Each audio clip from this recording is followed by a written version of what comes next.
Back channel ملاقات۔ اور ایک اور بات بڑی اہم کہ اسپیکر قومی اسمبلی سردار ایاز صادق نے ایک بار پھر اپوزیشن کو مذاکرات میں تعاون کی پیشکش کر دی۔ اور ایک بڑی اہم خبر جو سامنے آ رہی ہے کہ نواز شریف بھی عمران خان سے مذاکرات کے لیے تیار، اور شیخ وقاص کا کہنا ہے کہ مذاکراتی کمیٹی بن گئی ہے، جس نے بات کرنی ہے کر لے۔ جسٹس عطر من اللہ کا ایک بیان وہ جو سامنے آیا، ادارے جو ہیں سیاسی مخالفین کے پیچھے پڑے ہیں، یہ بڑا اہم جملہ ہے کہ ادارے سیاسی مخالفین کے پیچھے پڑے ہیں، اگر آئین پر عمل ہوتا تو ایسے حالات نہ ہوتے، یہ سپریم کورٹ کے الفاظ ہیں۔ اور ایک اور بات جو بڑی اہم اور بہت زیادہ، وہ ہے کہ دنیا بھر میں بدنامی کا سبب بن گیا انسانی سمگلنگ، اور پاکستان میں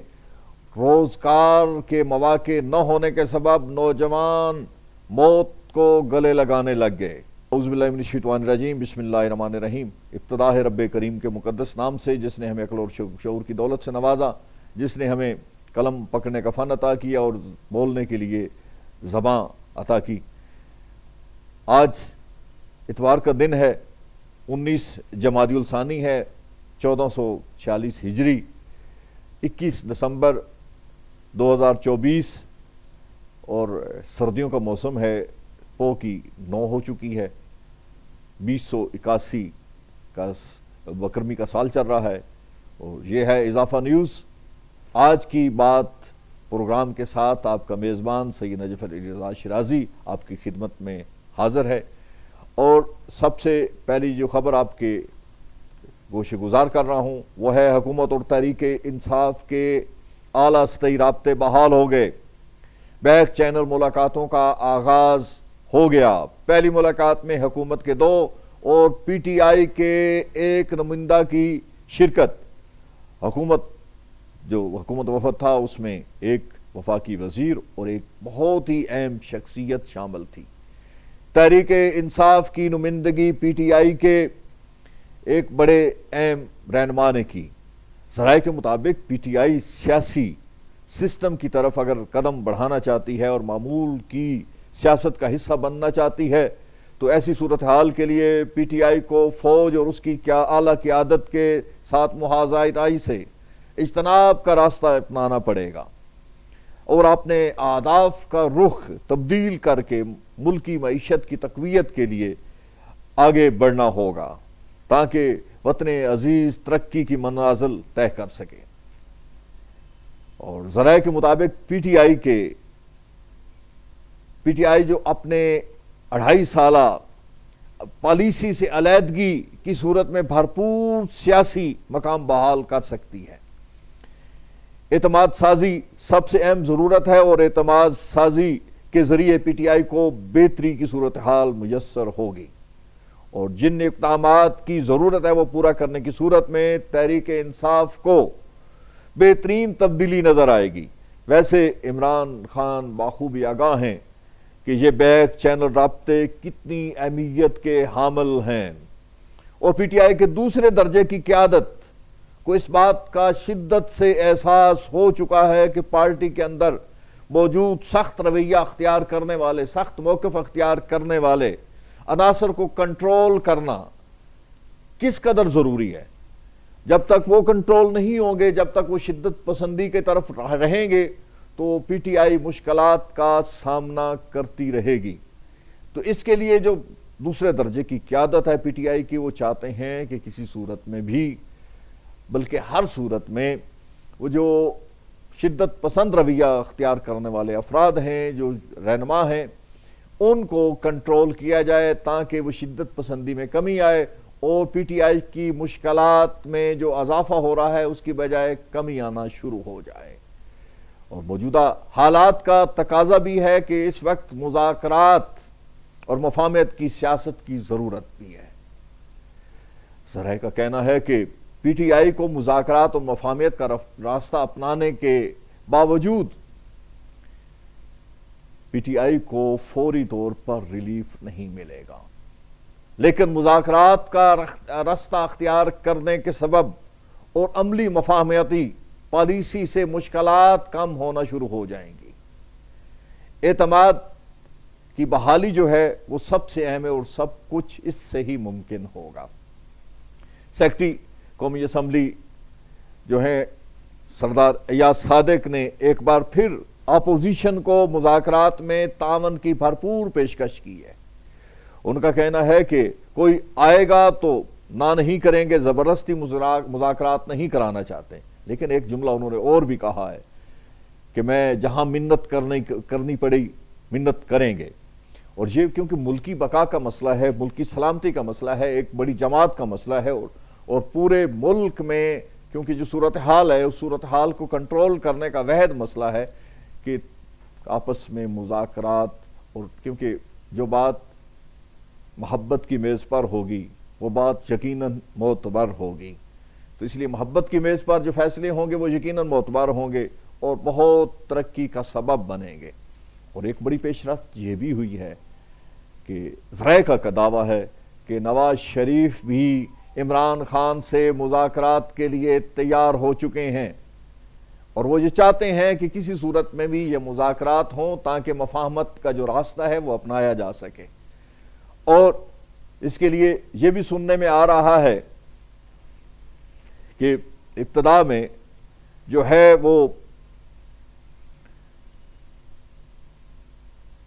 عمران خان کو پشاور اور پھر بنی گالہ منتقل کرنے کے آپشن پر بھی غور کیا جا رہا ہے۔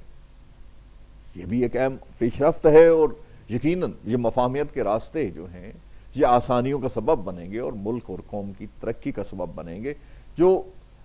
کشیدگی ہے اس سے اختلافات بھی بڑھتے ہیں، اور کشیدگی سے ملک کی ترقی رک جاتی ہے، اور ملک کی ترقی اس وقت کی سب سے بڑی ضرورت ہے۔ ملک کے اندر جو انتشار ہے اس کو ختم کرنے کا یہی طریقہ ہے، یہی ذریعہ ہے کہ مذاکرات کیے جائیں اور مذاکرات میں مثبت انداز اپنایا جائے۔ ہاں، اداروں کو کمزور کرنے والے لوگ کبھی بھی ملک کے مفاد میں نہیں ہوتے۔ اداروں کو مضبوط کرنا ہم سب کا فرض ہے، ہم سب کی ضرورت بھی ہے، کیونکہ جہاں فوج کمزور ہو جائے اس ملک میں کچھ نہیں رہتا۔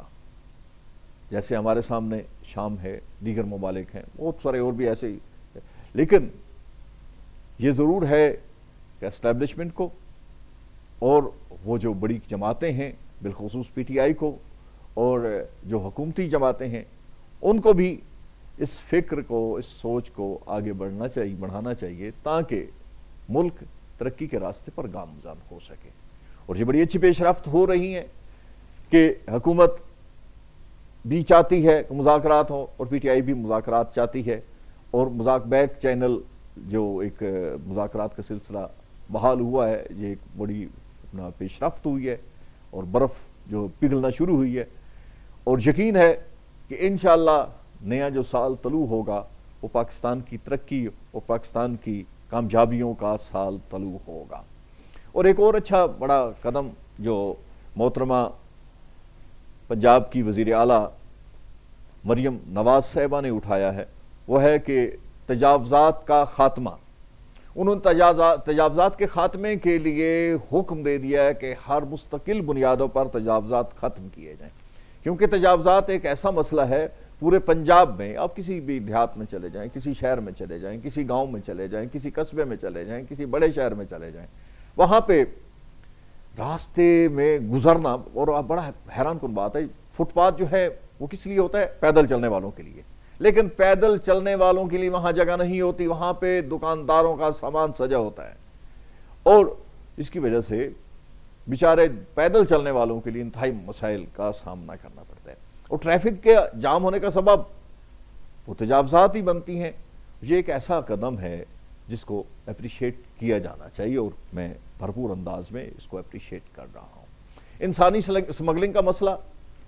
اس کو حل کرنے کے لیے حکومت کو بھرپور طریقے سے کارروائی کرنی ہوگی۔ کیونکہ انسانی سمگلنگ ایک ایسا مسئلہ بن چکا ہے، ایک ایسا ناسور بن چکا ہے جو ہماری نسلوں کو نگل رہا ہے، ہمارے معیشت کو تباہ کر رہا ہے، کیونکہ بڑی تعداد میں نوجوان، کیونکہ ایک سب سے بڑا جو مسئلہ ہے وہ ہمارا یہاں بے روزگاری کا ہے۔ اگر روزگار کا مواقع یہاں میسر آ رہے ہوتے، روزگار یہاں پر چل رہا ہوتا، روزگار کے مواقع حکومت دے رہی ہوتی، تو کبھی بھی کوئی نوجوان باہر جانے کی کوشش نہ کرتا۔ لیکن جب روزگار کے مواقع میسر نہیں ہوں گے، جب بے روزگاری کا اجرام لوگوں کو نگل رہا ہوگا، جب بے روزگاری جو ہے وہ منشیات کی سمت لے کے جا رہی ہوگی، جب بے روزگاری جرائم کی سمت لے کے جا رہی ہوگی، تو پھر مجبوراً نوجوان اور پھر بالخصوص والدین یہ چاہتے ہوتے ہیں کہ ہمارے بچے منشیات کے عادی نہ بن جائیں، ہمارے بچے کسی کرمنل ایکٹیویٹیز میں انوالو نہ ہو جائیں۔